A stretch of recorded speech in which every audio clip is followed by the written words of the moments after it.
This is just things to not distract us, but to keep us, entertained. I feel like there is some hidden messages that they try to tell us, other than what they try to make obvious of downtown where I live, and it looks crazy.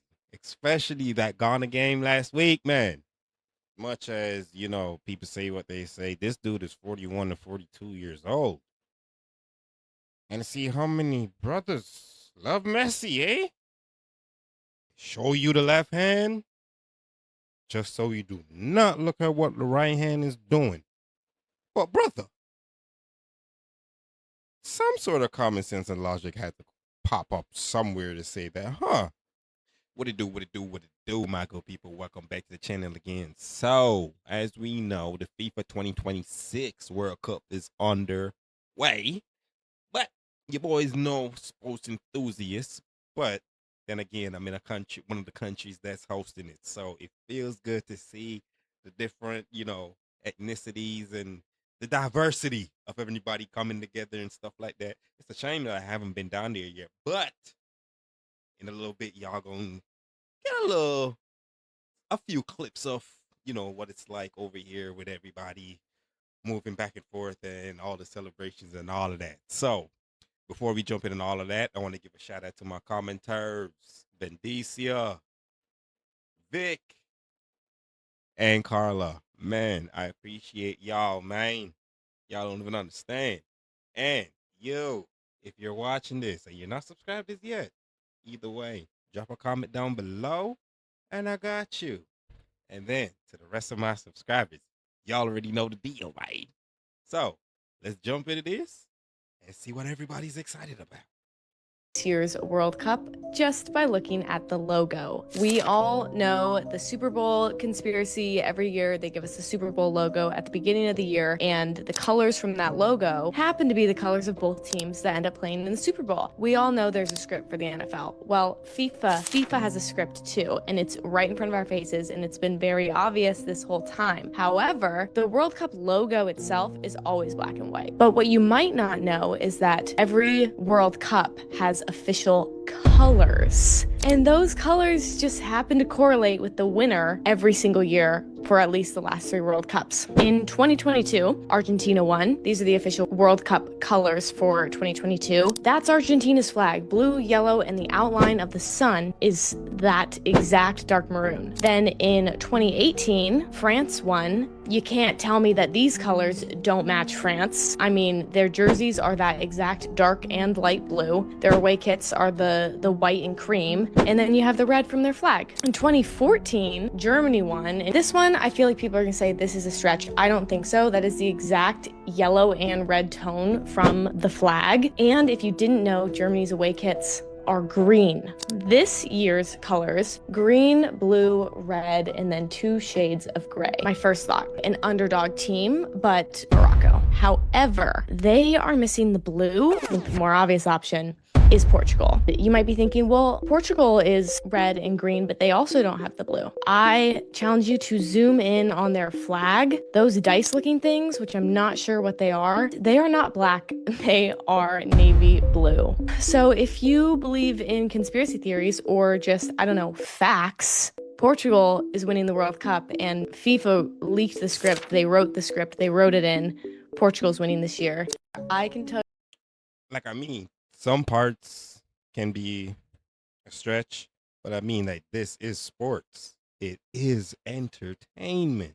But then again, I can get it for people who, watch it with a seriousness and take it really serious, So I'm a fan that watches basketball and football, and I get it. I do get it, but at the same time, it's all entertainment. That's it. you I believe that the World Cup is rigged and the outcome has already been chosen. And because of that, Portugal has already been chosen as the winner. And the mastermind behind this plan is him, Gianni Infantino. However, he is not alone because the President of the United States, one of the most powerful men in the world, who also is the one who pushed the strings to host the World Cup, Donald J. Trump, is also a part of this plan. And you're probably thinking like, what the fuck is this dude smoking? Because how do you come up with this bullshit? But just sit down for a little bit and walk with me through the points and you'll see the vision that I am seeing. The World Cup is the most watched social event in the whole world, and because of that, every country wants to be the one hosting it. And that's why, in order to host the World Cup, a country needs to formally submit a bid and show financial structure that shows to FIFA itself that they are indeed capable of hosting such a big event. And that comes with a lot of perks. A lot of tourism comes into your country, but at the same time, a lot of costs as well to make sure that there's a good infrastructure for said event. That's where this man comes, because he is absolutely obsessed with making sure that the US is seen as the best country ever, as the pinnacle of what the world can offer. And hosting a World Cup, and the Club World Cup that he already did last year, is the perfect way to do so in sports. However, hosting a World Cup is not just about good infrastructure and good food and whatever. It's also about what happens in the tournament itself. A good narrative needs to happen inside of the World Cup in order for it to become a successful one. In 2022, the Qatar World Cup was full of controversy due to the location, due to infrastructure issues, but all of that was washed away, with Argentina becoming the world champions, and Mbappe and France being the ones at the feet, even though they were clearly the better team, but that was not the point. The point was Messi, the all-time great, the guy who for the longest couldn't win a World Cup with Argentina, finally filled and finished his story by wrapping up with the one trophy that he didn't have, which made the Qatar World Cup a very memorable one. Not about the questionable stuff, not about the controversy, but about the main end of the story. Which brings me back to this World Cup, where the main current storyline that everyone is looking to fulfill is Cristiano Ronaldo finally winning a World Cup for and with Portugal in order to wrap up his legendary career. And maybe you're asking like, okay, but how does the storyline lead into Portugal actually winning the World Cup? And here is why.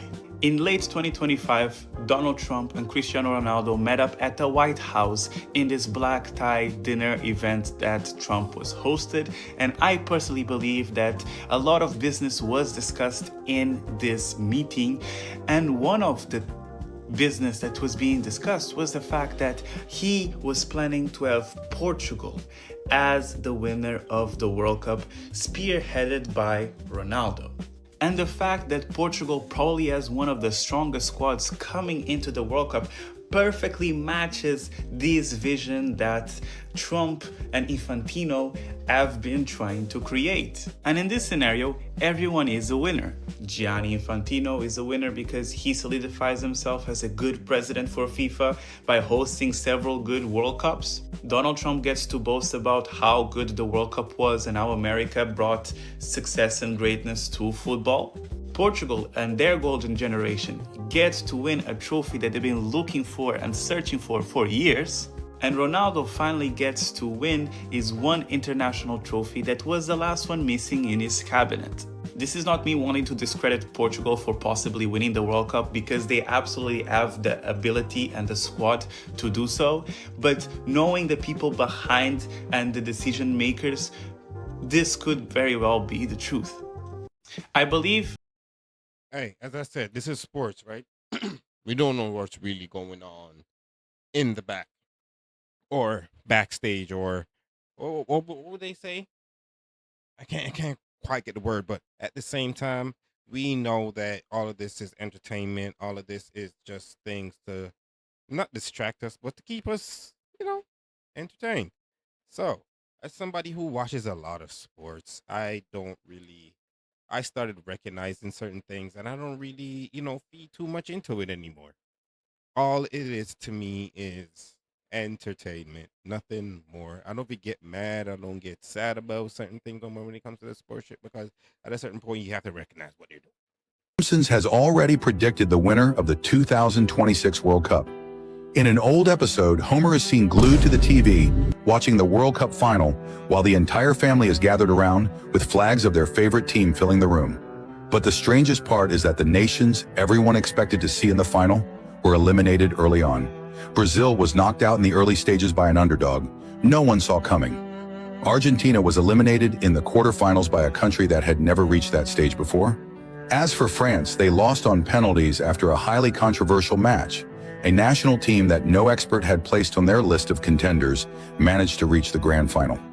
In the middle of the episode, Homer says, "This feels like a dream because I've never seen anything like this before." Then the referee blows the final whistle, crowning this unknown team as the champion of the world, while Lisa adds, "This World Cup will go down in history forever." In reality, the 2026 World Cup will be hosted for the first time across the United States, Mexico, and Canada. Thousands of fans around the world believe that The Simpsons already revealed the world champion years ago in a forgotten episode. So did The Simpsons truly predict the team that will shock the entire world? The Simpsons has Look at the color of the jerseys.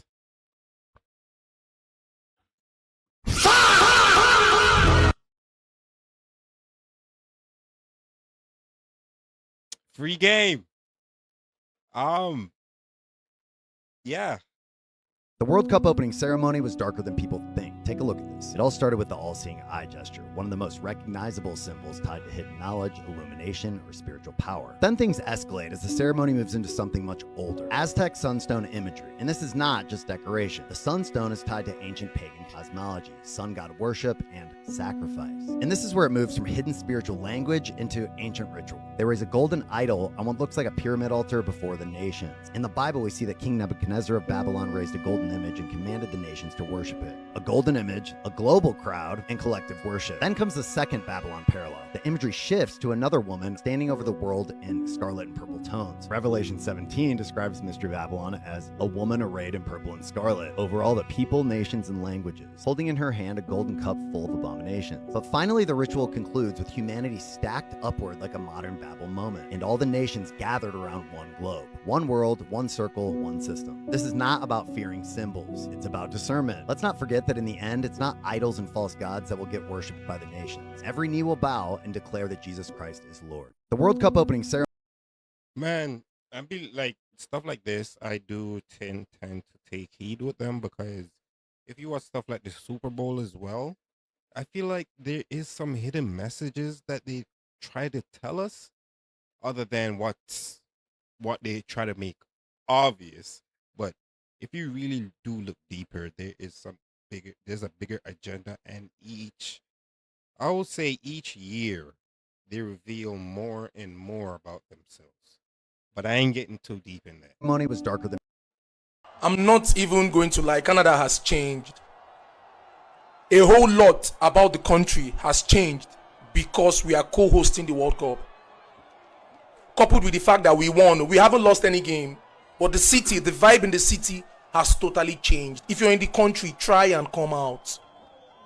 Try and attend one of the viewing parties. There are so many viewing locations. There's Stack Market. There's the Fan Fest at 250 York Boulevard. There is Harbourfront Center. There is Nathan Phillips Square. A couple of other places. This is not the time to watch football in your house. I respect the fact if you're busy. Of course, we have things to do. We have a life. But for the fact that you are a host nation, try and come out. Try. One. Just one. Watch football with fellow supporters. It is a total different vibe. It's different from what I don't care if your screen is 50 or 60 inches. If it is Samsung or Philips. Come outside and watch it on the Jumbotron with fellow football fans. It will be an experience you will never regret. Come outside if you're in Canada. Come and watch football. This is the time. Okay, I get it. I will be outside, my brother.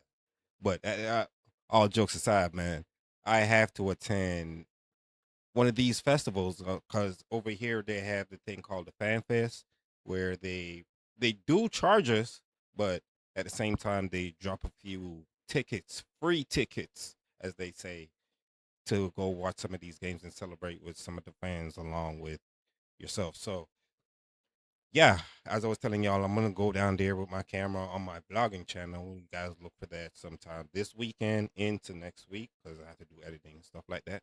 And I'd love to attend one of these, man. It looks really fun, and I've seen a lot of videos of downtown where I live, and it looks crazy. Especially that Ghana game last week, man. That one had me hyped, or was it a few days? I don't remember, but that one it had me.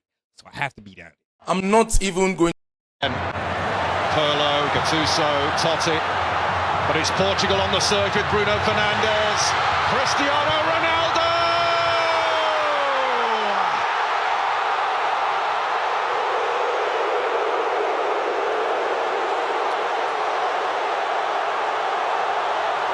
He's done it again!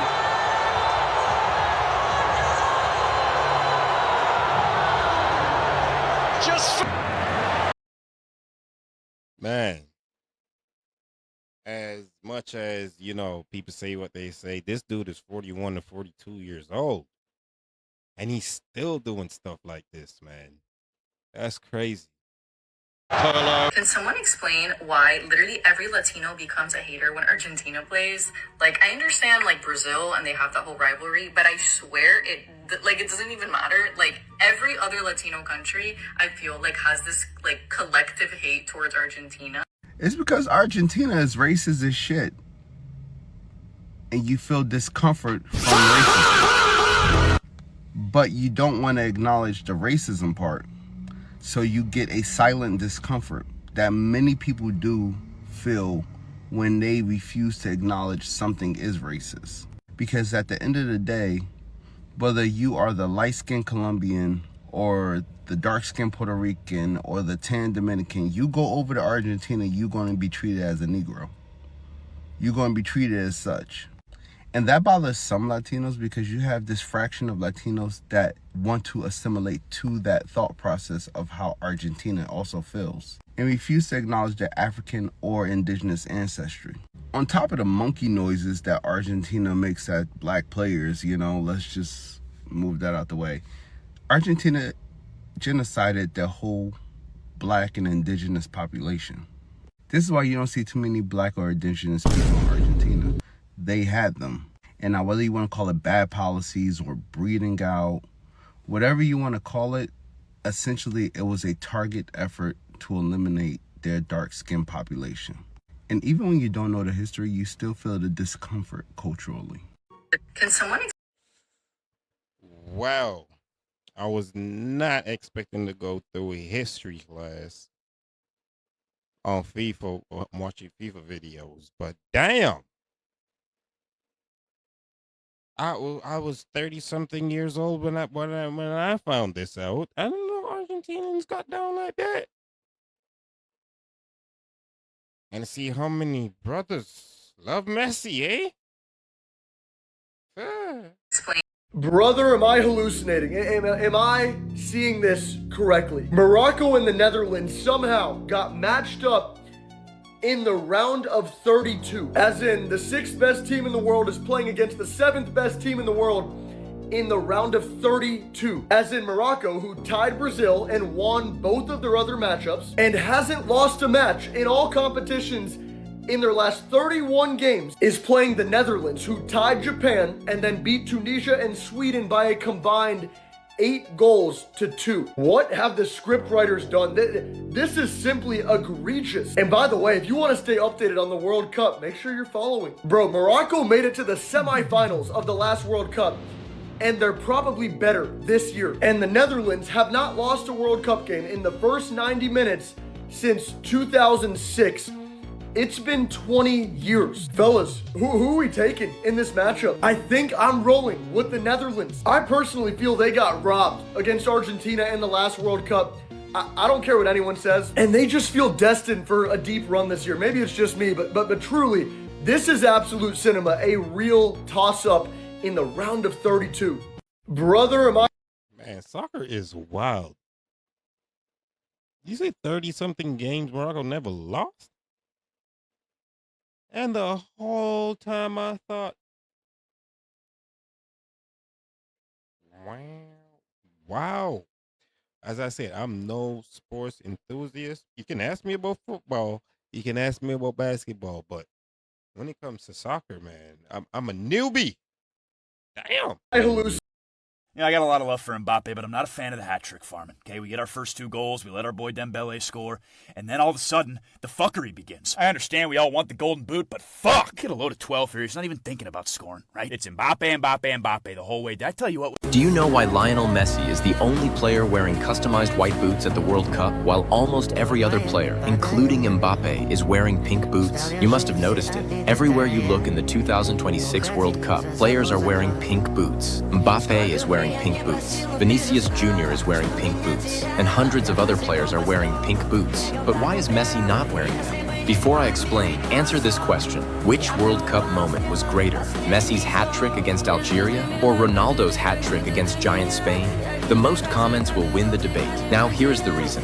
Pink boots are actually part of special World Cup collections released by Nike, Adidas, and Puma. Brands chose pink because it stands out more on TV, on social media clips, and against the green grass. That's why almost every sponsored player is wearing pink boots. But Messi is different. Adidas created a special signature boot exclusively for him called the Adidas F50 El Ultimo Tango. The boot is mainly white with Argentina's sky blue colors and gold details. Adidas designed it to celebrate what could be Messi's final World Cup, while also paying tribute to the boots he wore at his very first World Cup nearly 20 years ago. So Messi is not wearing white because he's avoiding the pink trend, and he's definitely not wearing it because he's the only player allowed to. He's wearing white because Adidas gave him something that almost no footballer in history has ever received, a personalized World Cup boot made exclusively for him. In fact, very few players ever get their own signature World Cup edition boots. That's how special Messi's relationship with Adidas is. So the next time you see Messi wearing white while everyone else is wearing pink, remember this. It isn't because he doesn't like the pink boots. It's because Adidas created a special Last Dance boot just for Lionel Messi's World Cup journey. And that is why he stands out every time he steps onto the pitch. Do you know? Can't lie. Those cleats are tough. They're tough. Wow. But yeah. What do y'all feel about, this possibly being Messi's last World Cup? 20 years. That's 5 World Cups this man has played in. That's a feat, man. That's a feat. There is no job worth $2 million a year. That's why they pay athletes these fantastic salaries. I was listening to the radio the other day. They just contracted to pay one player on one team $6 million a year. Can you believe this? And why is that? It's the Roman circus. What does the emperor do when the people become restive, and when the people are asking questions, and when the people don't like the policies of the emperor?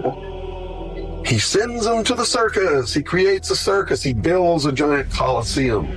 And he begins to throw the Christians to the lions. And he has great chariot races and football games and basketball games, all to keep the idiots preoccupied with things that don't mean anything in the scheme of the entire world,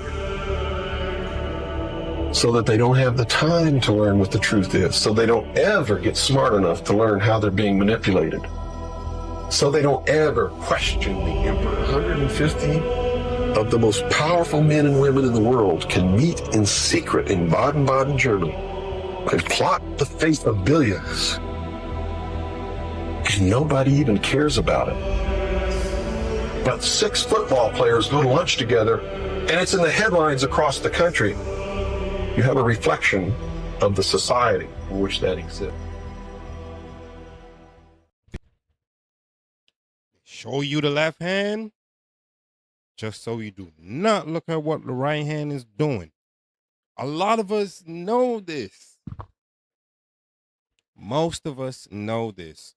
And the thing is, we have the power to do something about it. But the thing with manipulation and what's being done to the human mind through television, the phone, through technology, has put us in such a straight jacket that when we're getting called, if we are supposed to get called to do the duty, we do not know what to do. Because they have stretched it so far that we're in too deep, man. In too deep. Whatever you do not buy the We Are 26 mug from the FIFA World Cup.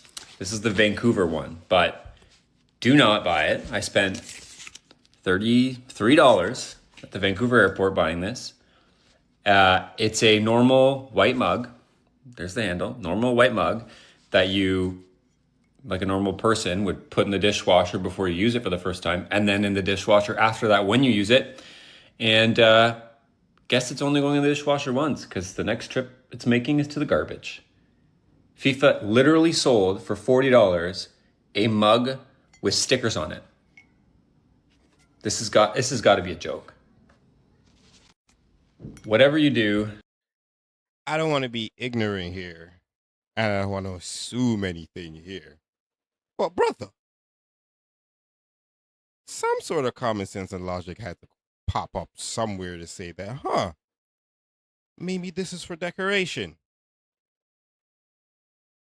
Because the way that looks on the cup, you can tell the design was not painted on to the cup. There's some they stuck it on, but I'm pretty sure that was a piece of something for memories, not for you to sip out of. Even though it is a cup, but you're paying $32 for it, man. Messi turned 39 the other day and is playing in his 6th World Cup alongside Cristiano. Let's just put their longevity into perspective, shall we? This honestly blew my mind. At that age, Van Basten and Baggio would have been playing in the 2006 World Cup. The 2006, he retired in 95. 94 was the image that stuck in my head. 2006, Zidane and R9 would have played in the 2014 World Cup. Neymar and R9 playing together. Henry and Ronaldinho would have played in the 2018 World Cup. What is that? Them two playing alongside each other. What? Eto'o and Xavi in the 2022 World Cup. Them two playing alongside each other. What? Oh, the 2022 ones don't stop. Kaká and Adriano in the 2022 World Cup. That is mind-blowing. Oh yeah, and Schneider and Arteta, the bloke who's been managing Arsenal for the past 7 years now. What? This World Cup, we could have seen Tevez playing for Argentina still, and Rooney playing for England. Could have also seen Samir Nasri still playing, and Fabregas. It's funny how a lot of these went on to become managers or just overweight. When it comes to the next World Cup, we'd have probably still seen Hazard, Neymar and Bale all still playing. The best wingers of the last generation. And if Lamine Yamal somehow has the same longevity as Lionel Messi, he will be playing in the 2046 World Cup at that age. That's scary. Just bear in mind with all of those that because World Cups are every 4 years, the ages don't link up exactly. But around that, it's not normal how long these guys have lasted. And the scariest part is in an interview the other day, he said he's not even ruling out 2030 either. What? Messi turned 30. That's crazy when you think about it, man. Everybody goes wild when basketball players are retiring at the age of 30-something. And these guys, they run longer distances. Man, soccer is it's a sport. It's a sport. Bro, now we know why the US team played that good. Because no team in the world can play that good unless they have some type of motivation. I mean, the US were looking like 2010 Spain, and now we know why. Whoa, is that? With those two people in the crowd, now I know why Gio Reyna scored one of the best goals of his career. I mean, this man Reyna has been playing terribly these past few seasons, scoring 3 goals in 60 games. And then he comes on the field and scores a Trivelo goal for the World Cup. He's never done that before. That also explains why Balogun was playing out of his mind, looking like prime R9. Toying with the Paraguay defenders, scoring top bin goals for no reason at all. He was trying to impress the crowd. And we can't forget about Pulisic, the LeBron James of soccer. I know he's Captain America, but he was showing out that whole entire half. I hadn't seen him play like that in a long time, and now we know the reason, and it's because of that extra motivation he had in the crowd. Bro. We all know who that is.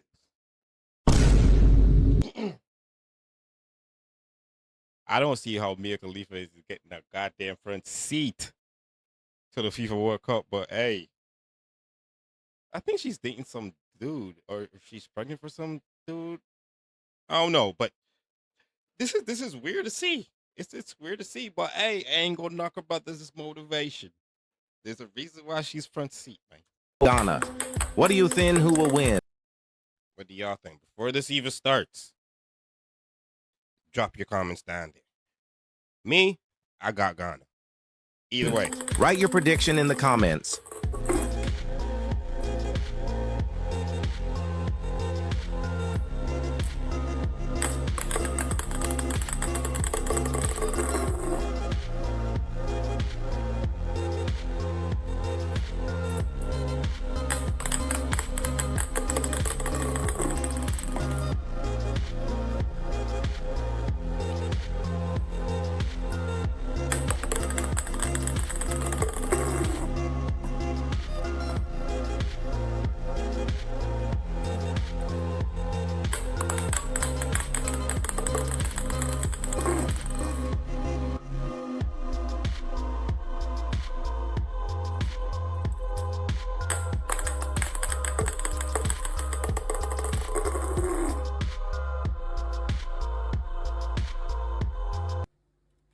Hey, what do y'all think that game's gonna be today? And the funny thing about that, me and my lady's gonna be down there. From what I seen from the last game, Ghana made downtown look like a party. But besides that, winning the game, I feel like they're gonna win. I feel like they're gonna win. Croatia versus Stage against Egypt makes it 2-1. This is absolute mayhem. This is madness. This is absurd. Look at this. The goal, and watch the celly. Oh my gosh.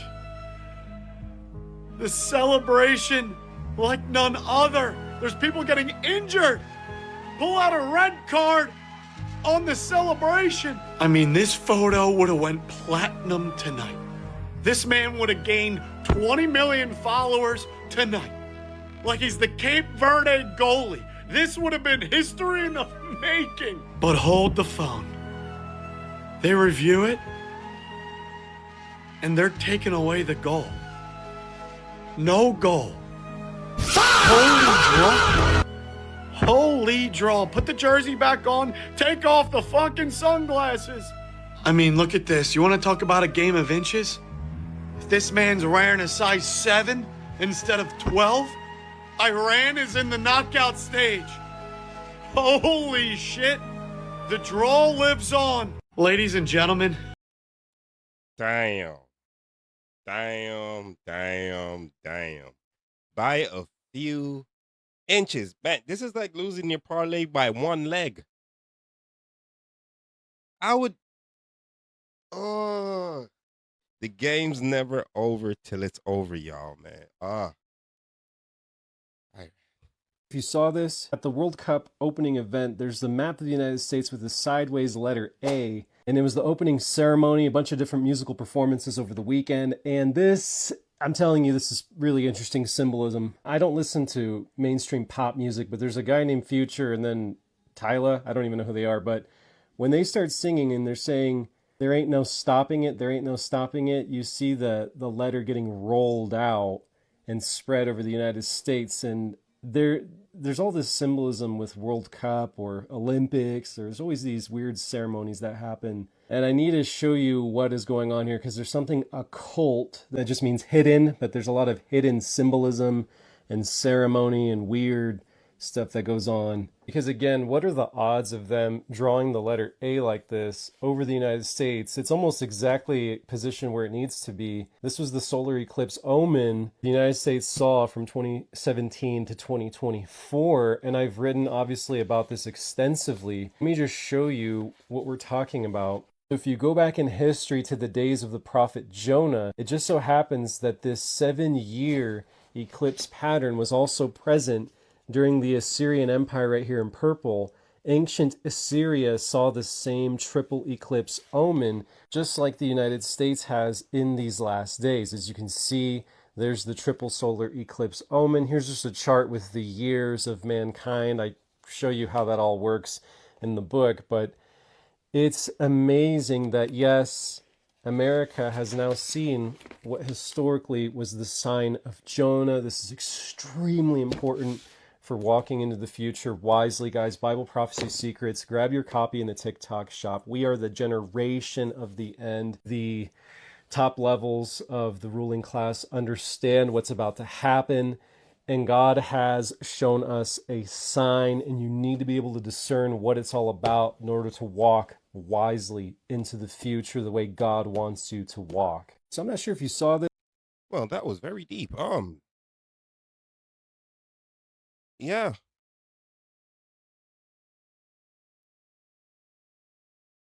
All I can say, we're getting closer to the times, and they just put it in our faces, and there's nothing we can really do about it no more, guys. Just get closer to God, have faith, and trust in what you're doing.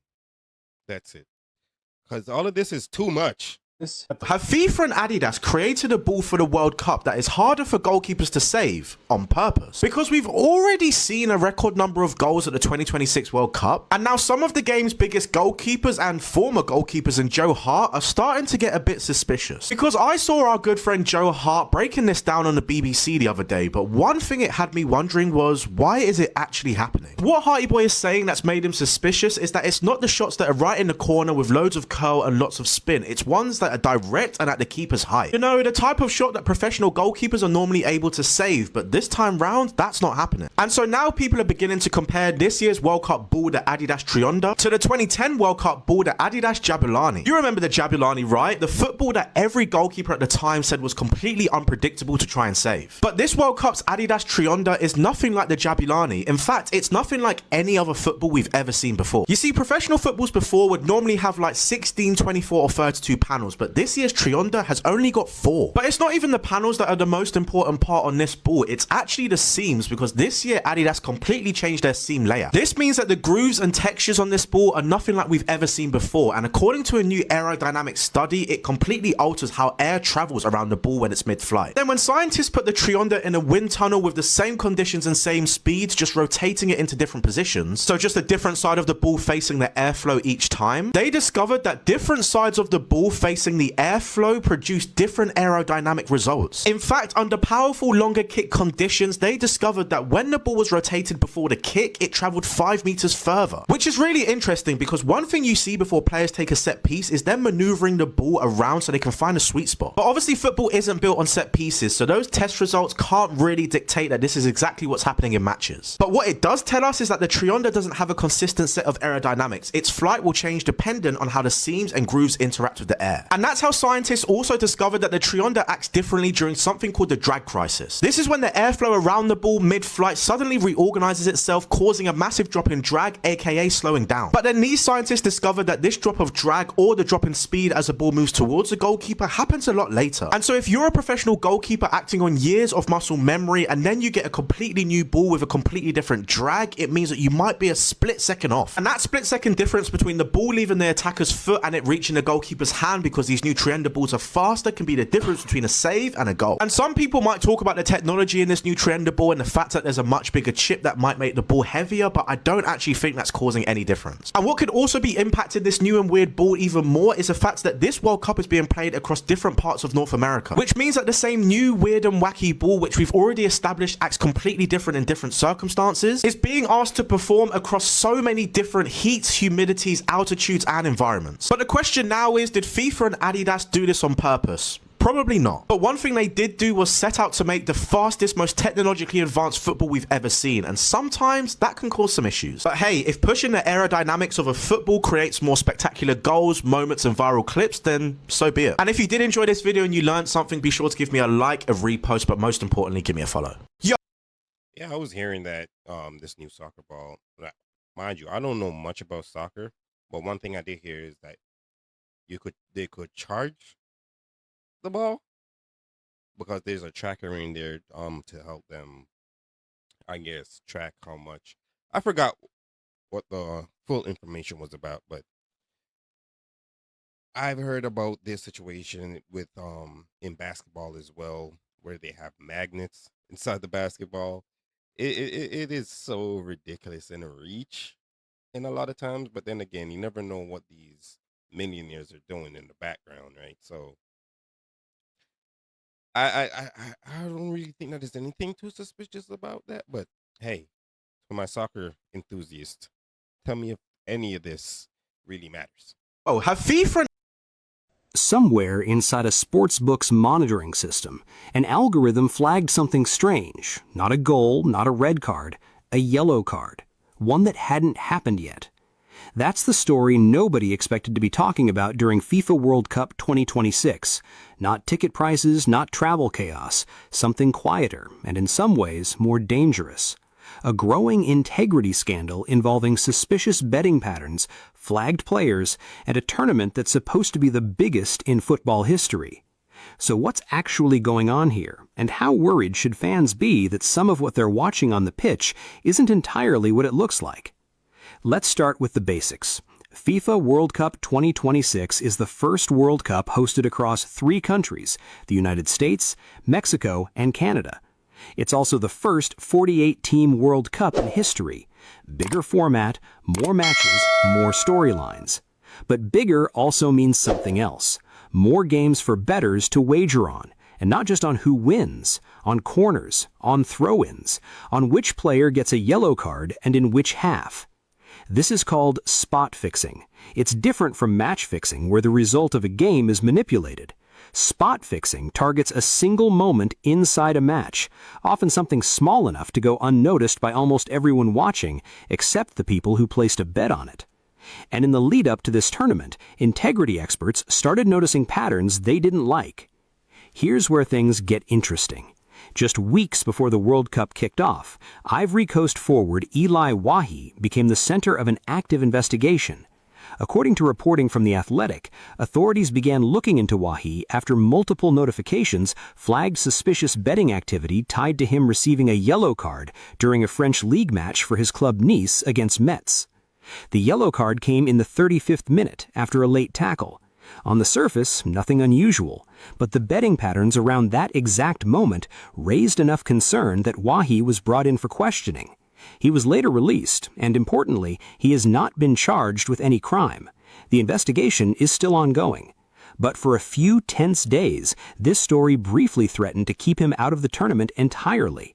Ivory Coast's federation said the necessary authorizations for his entry into Canada hadn't been secured, before later confirming the situation had been resolved and he was allowed in. Think about that for a second. A player can be cleared to play, walk out for his country at the World Cup, and still be carrying an active spot-fixing investigation in the background. That's the strange reality football is dealing with right now. If you're finding this breakdown useful, this is a good moment to hit subscribe, because we're going deeper into how widespread this actually is. Wahi's case isn't isolated. According to a separate report, 2 more players heading into this World Cup were independently reported to their national federations by integrity experts, completely apart from the Wahi situation. Bookmakers themselves flagged the activity. In one case, suspicious betting volume centered on a player receiving a first-half caution. He picked up that exact caution after committing 3 fouls in under 5 minutes. Coincidence is possible, so is something else. That's exactly why an investigation exists. When asked directly whether match-fixing concerns had come up before the tournament even began, FIFA pointed to its zero-tolerance stance and its confidential reporting system built for exactly this kind of situation. But here's the bigger issue. Saying there's a system in place and actually catching manipulation in real time across 48 teams and more than 100 matches are two very different challenges. This matters because the scale of legal betting on this World Cup is unlike anything football has seen. Several U.S. states, including New Jersey, Mississippi, and Oregon, are allowing sportsbooks to take bets specifically on yellow cards during the tournament. Add in global markets, and you're looking at an enormous, fast-moving target for anyone trying to exploit it. Now, this isn't the first time football has wrestled with this exact fear. Go back to the English Premier League, where Brazilian midfielder Lucas Paqueta spent 2 years under investigation over allegations that he deliberately picked up yellow cards to benefit bettors while playing for West Ham. That case dragged on, disrupted a potential transfer, and ultimately ended with him being cleared, an independent panel ruling the evidence simply wasn't strong enough. The bigger issue the Paqueta case exposed wasn't just one player's reputation, it was how hard these cases are to actually prove. Betting patterns can look suspicious and still mean nothing, or they can mean everything. Telling the difference, especially in the middle of a live tournament, is incredibly difficult. What makes 2026 different is volume. The Football Association in England has already issued multi-year bans to lower division players caught deliberately getting booked for betting schemes back in 2018 and again in somewhere in... Well, that was some information, but I'm one of those people that, I've put down my fear amount of bets on there. But again, when it comes to these players getting investigated for betting or even scheming on betting, it's so controversial and it's so much of a rabbit hole to go down. I ain't gonna go down that because even with the NBA, that Terry Rozier situation and Chauncey Billups, that was a lot, to consume. So in soccer, man, I'm not much of an enthusiast, but I'm pretty sure there's nothing too big about this, and they're probably going to investigate him, and it's going to come out to nothing. So, big deal. History is about to be rewritten, and the football world is absolutely furious. FIFA just made a decision that changes the World Cup final forever. It's official. The 2026 World Cup final at MetLife Stadium won't just be remembered for who wins on the pitch. FIFA President Gianni Infantino has dropped a massive bombshell confirming that U.S. President Donald Trump will not only attend the final, but he is scheduled to personally hand over the iconic gold trophy to the world champions. For over 90 years, the World Cup trophy presentation has been a sacred moment. It is the peak of athletic glory, a moment that is supposed to belong entirely to the players, the fans, and the beautiful game. But right now, social media is completely melting down. Millions of fans are claiming that this unprecedented move completely shatters FIFA's strict rules on political neutrality. The internet is heavily divided.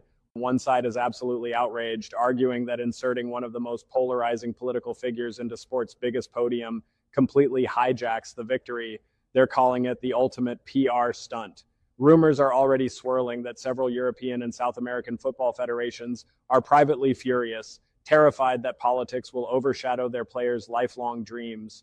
But on the other side, millions are defending the move. They argue that as the leader of the primary host nation, it is completely logical, traditional, and a massive moment for U.S. sports culture. FIFA claims this is about celebrating the biggest tournament in human history, hosted right here in North America. But is it worth the massive backlash? This is no longer just a game. This is a global debate. So we have to ask you, did FIFA just ruin the most sacred moment in football? Or is this a legendary moment for the host nation? Drop your thoughts below. Should politicians ever touch the World Cup trophy? Comment right now and let's argue. History is a... I don't know why we all have to get into this big controversy of politics and sports. I get it, people. I get it. But in certain facts, FIFA is supposed to bring the world together, bring everybody together. So remove this dude being the president and just look at the fact that, you know, we all came together. Everybody fought. Everybody won. Everybody fought. Who made it to the final? Who won? We all celebrate. And the trophy. We go about our business. We don't have to make a big controversy about stuff like this, guys. About to be re. All right, my good people. So that's going to do it for this one, man. Let me know if y'all going to be attending any games or going to any of the watch parties, or how would you be celebrating the FIFA World Cup 2026? Me, I had definitely have to go vlog some of this. So y'all already know. Go follow this channel right here. Appreciate you. And get your boy those subs. And till another video, y'all don't forget to like, share, comment, and you that's watching this that's not subscribed, hit that subscribe button. Your boy's trying to hit that 1,000. All right. Until another video, again, y'all already know. Doses.